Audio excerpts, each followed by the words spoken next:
pinaka dangerous zigzag road dito sa south. Ilang beses na rin natin ito napuntahan mga kabiwan mo to. Dapat hinay-hinay lang kasi mga sharp ang mga curves dito. May delikado tong kurbadaan to, masyadong siko to. Yan, kung makikita nyo naman sa mapa natin, puro siko. Mas diskarte lang dito mga kabiwan mo to, babaga lang. Gaya nito, napakatarik nito. So ngayon tinakpan na pala to, view deck na to. Ayan mga kabiwan mo to, parang picture frame mo. Ang ganda, diretso. Wow, nakagala na naman si B1 mo to. Ngayon yung taas, sulit.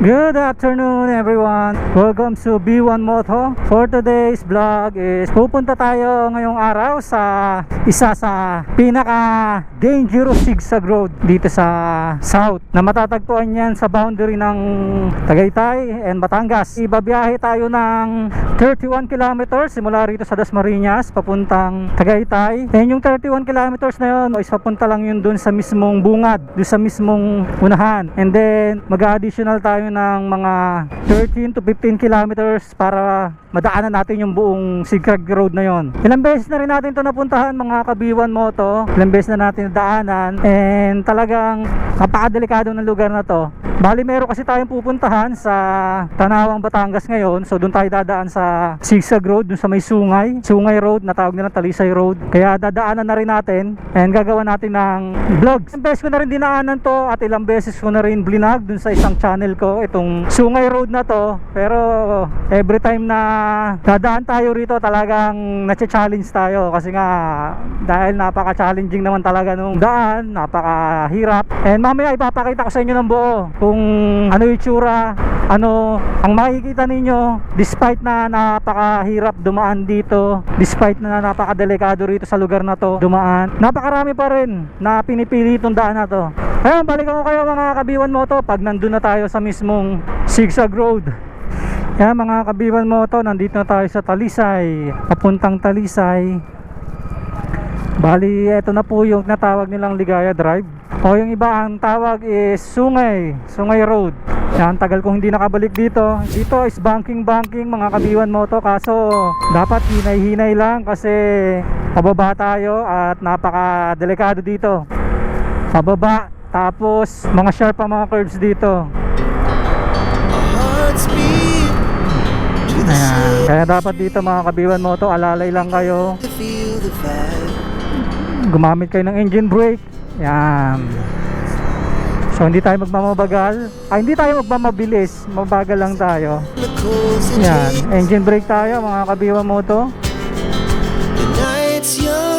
So, hindi naman tayo nagmamadali. Yan ang view rito mga kabiwan mo to. Kaya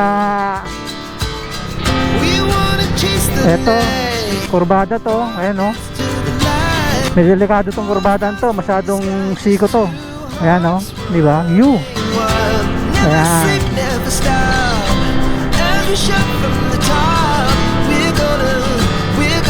Yan ang mga isa sa dahilan kung bakit despite na napakadelikado rito, dito pa rin sila nadaan. Ayan o, yung view, yung dahil sa view na yan. Yan, ang ganda. Yan, dahil sa view na yan, kaya sila nadaan dito. Saka syempre shortcut to mga kabiwan mo to. Yan, ayun yung Batangas o. Makikita nyo rito yung lalawigan ng Batangas. Yan, puro zigzag road dito. Eto, matarik. Uy, grabe yung view.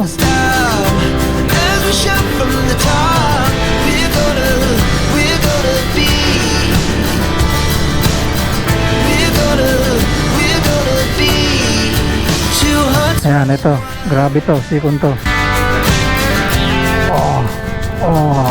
Ayan, tapos siko ulit. Yan, kung makikita nyo naman sa mapa natin, puro siko.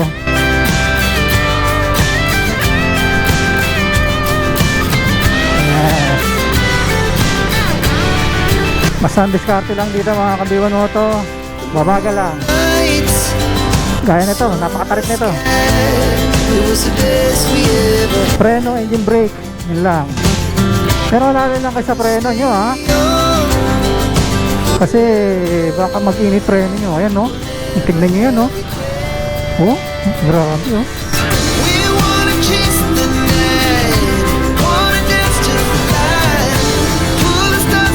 Kaya sulit na sulit ang punta mo rito.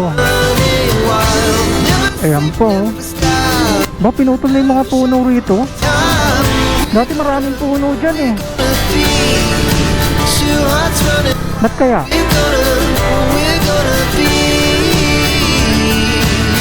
Ayan, napakaganda. Ay, lapit oh.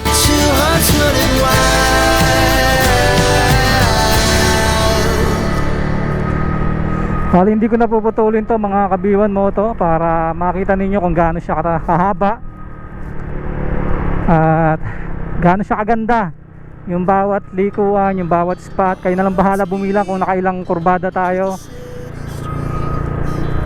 And malapit lang naman to mga kabiwan mo to. Maiksi lang to, mga 9 kilometers yata to, 13 mga ganun. Pero ito na yung pinaka shortcut nya. Meron pa kasing isang daan dun sa may kabila, di sa may circle ng Tagaytay.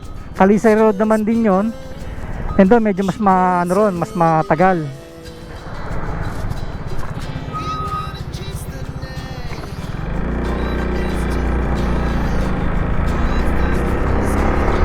Mas matagal doon. Pero hindi ganun ka steep o hindi ganun ka tarik. Pero matarik pa rin doon. Ayan, welcome to Talisay, gateway to Taal Volcano. Ayan, yun yung pinaka boundary. Ayan yung Batangas.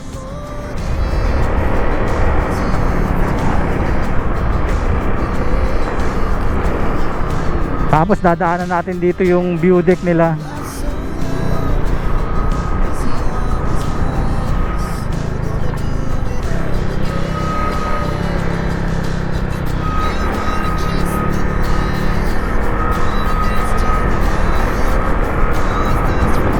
Napakaganda.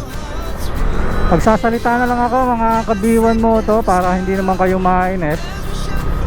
Sa mga hindi pa nakakapunta rito, panoorin nyo para kung sakaling gusto nyong dumaan dito, at least alam nyo na kung ano yung makikita nyo rito.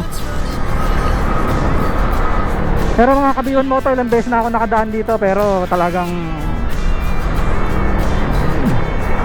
hindi siya nakakasawa. Hindi nakakasawa dumaan dito kasi syempre ganyan nga eh. Sayang lang hindi ko kasama misis ko si OBR, si B2 kasi may pasok, and biglaan lang itong lakad ko na to.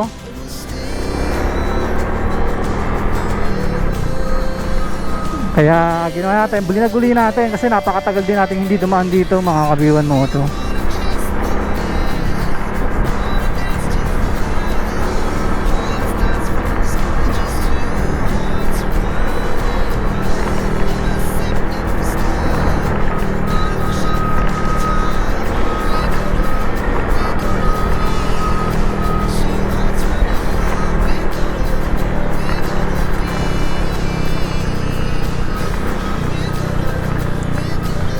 Hinarangan na pala. Ito dati yung view deck. Dito na nakaupo yung mga tumatambay. So ngayon tinakpan na pala to, view deck na to. Kasi nagtatraffic kasi dito eh. Kaya siguro tinakpan na nila.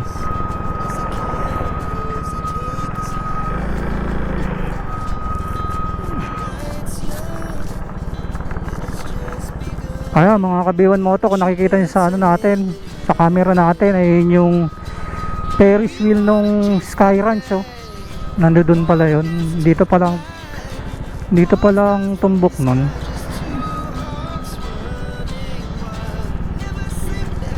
Sa view deck na mismo. Ayan na mga kabiwan mo to oh.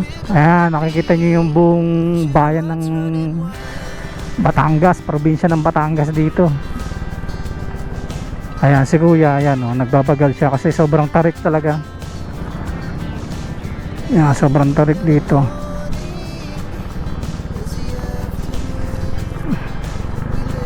Kaya na dapat alalay lang kayo kasi pagka alalay din kayo sa preno, syempre hindi pwedeng basta preno na lang kayo ng preno rito. Gumamit kayo engine brake nyo.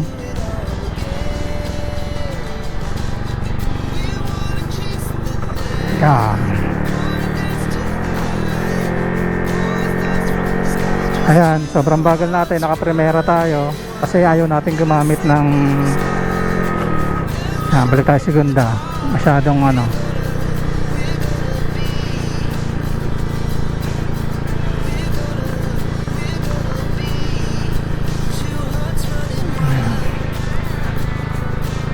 Ayan. Ayan oh, ang ganda. Oh, kitang kita oh. Kitang kita nyo ba yan mga kabiwa mo to? Kung kitang kita nyo yan, kitang kita ko lalo. Ayun no, nawala na yung mga puno rito. Dati hindi kasi kita yan, di ba? Kahit napakahirap ng daan dito, kahit delikado, kung ganyan ba naman yung view na matatanaw mo, di ba? Siyempre mag-iingat ka lang.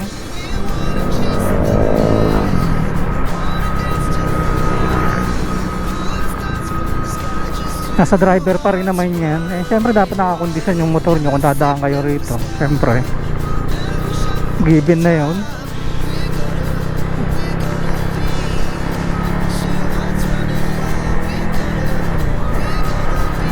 Ayan, bali pababa na tayo.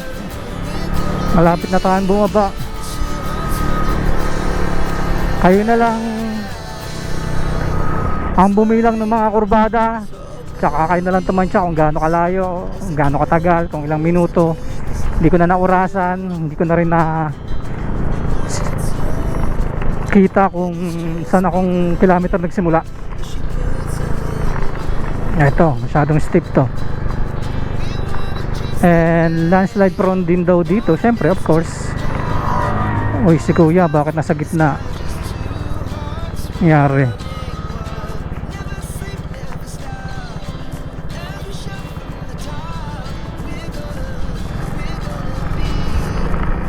Ayan mga kabiwa mo to, parang picture frame oh. Ang ganda.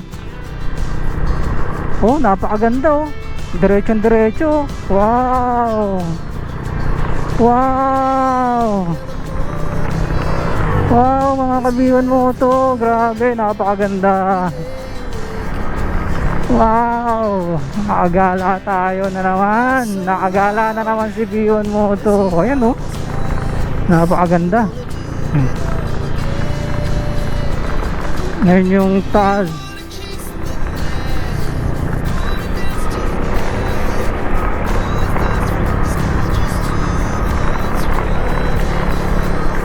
Sulit.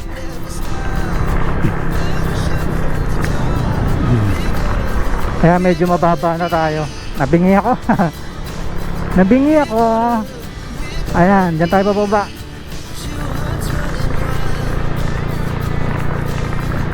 Napakataas natin kanina.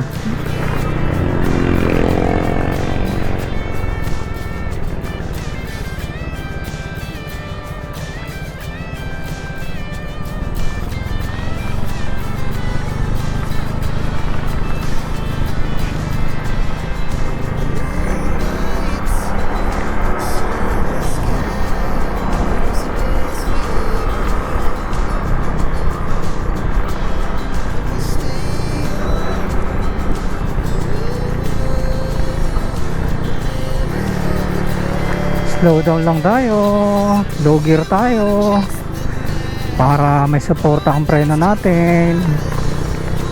Oh, ayan no, ang ganda.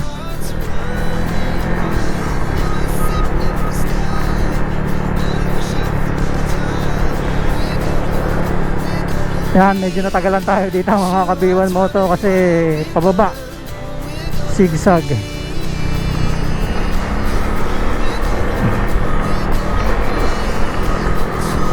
Hindi naman natin kailangan magmabilis dito. Ayun, pagdating dito sa baba, ayun, makita mo, ang init. Ayan, oh. Pagpapalit mo ba yung mga ganyang view? Wow! Sarap. Sarap pumunta rito. Ayan. Ayan, bali patapos na to mga ka-B1 Moto. Pagkakanan dyan, diretso na. Tapos yun na yung dulo nun.